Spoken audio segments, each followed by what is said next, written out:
Bangku tua itu kembali berderit pelan.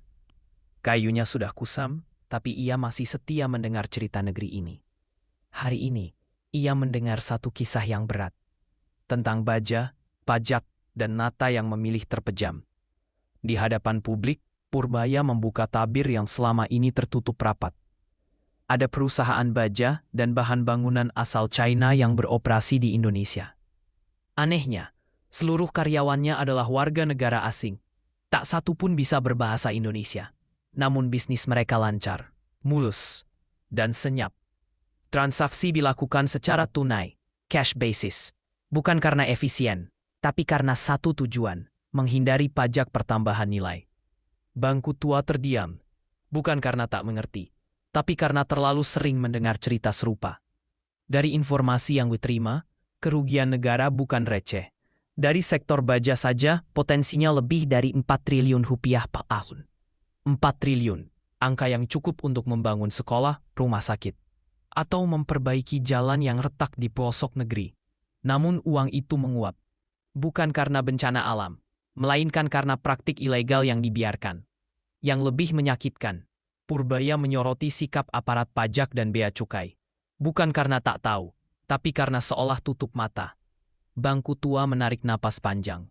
Ia tahu negeri ini tak kekurangan aturan. Yang sering kurang hanyalah keberanian untuk menegakkan. Namun kali ini, nada suaranya berbeda. Ada ketegasan. Purbaya menyampaikan rencana tindakan cepat.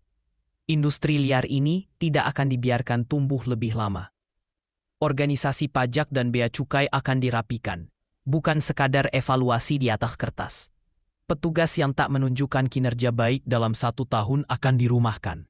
Tak ada lagi zona nyaman bagi mereka yang lalai. Bahkan sudah ada rencana penggerebekan, menunggu waktu yang tepat. Bangku tua tahu, kadang keadilan memang datang diam-diam, tapi ketika datang, ia harus tegas. Masalah ini tak berhenti di baja. Purbaya juga menyinggung sektor sawit. 10 perusahaan besar diduga memanipulasi laporan ekspor. Nilai yang dilaporkan hanya sekitar 50% dari nilai sebenarnya.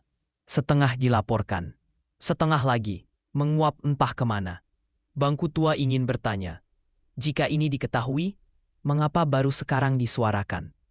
Namun ia juga sadar, lebih baik terlambat daripada terus diam.